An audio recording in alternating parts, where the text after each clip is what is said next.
Guys, it's working! I'm actually growing food in 100% homemade compost. So in this video, I'm going to share with you how I'm making my compost at home and how this year, 2022, is going to be 100% free, and give you an update on the food forest to see how things are growing. Let's do this thing!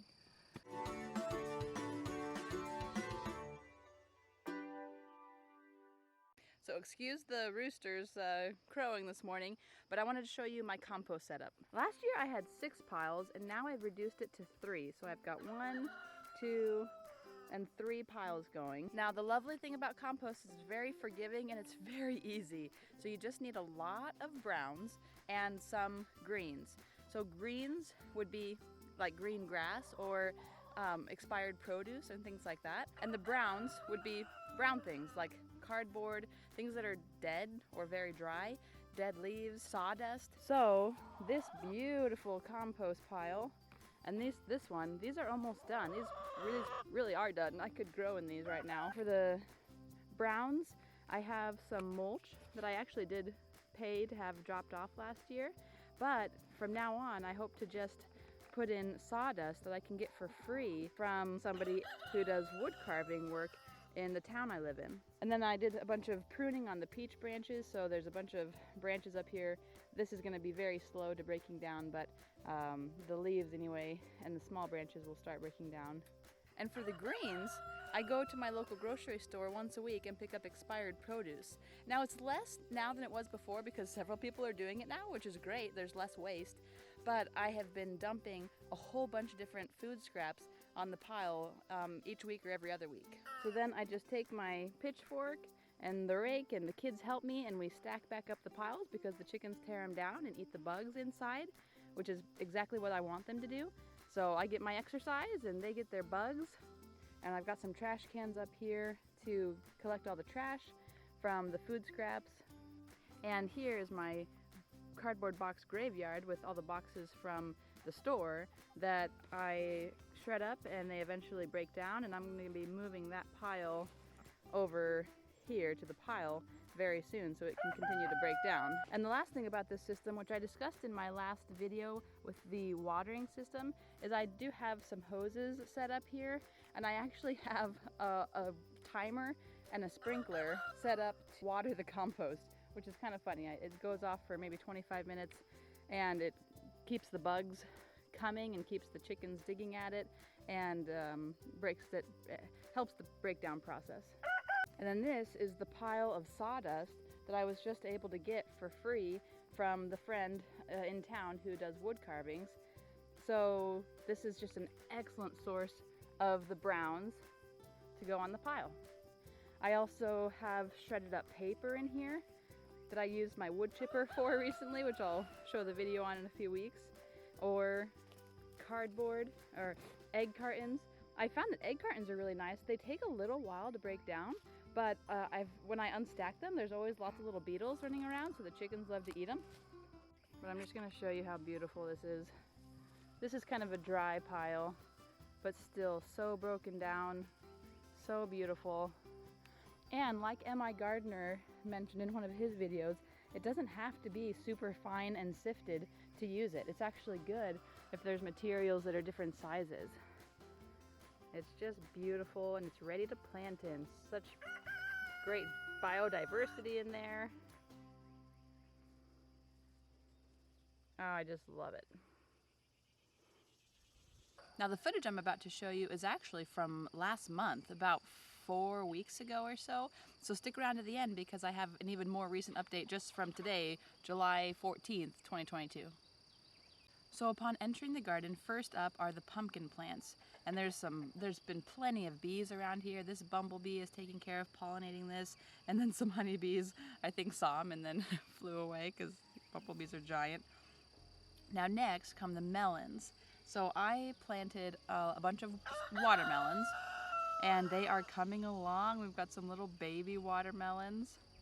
Now just a couple weeks ago when I saw everything kind of exploding, I put up some tomato cages to attempt to try to help the plants climb because I don't have any trellises out here, and it's not doing that much good, but they're there. So then I also have these gourds and squashes I actually don't really know what variety this is. I'll have to see what I planted, but I have a few surprises in here, so this could have been a volunteer plant. I didn't do any thinning. Man, my roosters are excited this morning. I didn't do any thinning, which, again, I didn't even know if I'd be able to grow anything in it, so I just kind of planted. I set up the watering system, which you can check the video out for, and then I just kind of forgot about it. So I should have done more thinning, and I probably will next year. But here on the watermelon, there's still tons of flowers, so there's already a bunch coming and more to come. So let's take a look a little farther up the garden. Hey you! Thanks for watching. If you're enjoying this, can you like it down below? Thanks! So up here you can see one solitary Swiss chard. So obviously those didn't do very well. And again, if you saw the previous video, you know this, but a lot of the seeds I planted were from a couple of years ago, so I didn't even know if they would germinate. So that could have been the case with the Swiss chard. This entire orchard has apple trees and peach trees, but there are also a couple plum trees just right here on the end. So here in this first food forest section is a plum tree. Because again, the idea with a food forest is you have the canopy layer, which is the trees, and a bush layer, which would be what I'm growing now, which is blueberry plants, raspberry plants, blackberry, etc. And then you have a ground cover layer. So eventually I'm hoping to fill up most or all of this orchard with these big beds like this full of a different crop. But there's a couple plum trees here and they're coming along. They're growing pretty slowly. I'm not sure how long it takes plums to mature, but they've been this size for quite a while. See down here the drip hose that I got from Water-Right that I installed back in June. Maybe it was May. And it's been doing great. It's on a timer, I don't have to do anything for it, and I love it. Right now it's set to do one side each for half an hour. And there are even a few strawberries left, as you can see. Mostly they were eaten by the birds. And then this huge, giant, exploding plant is a squash, or a zucchini. And I thought they were going to be yellow, but it looks like they're actually green, so they're coming along.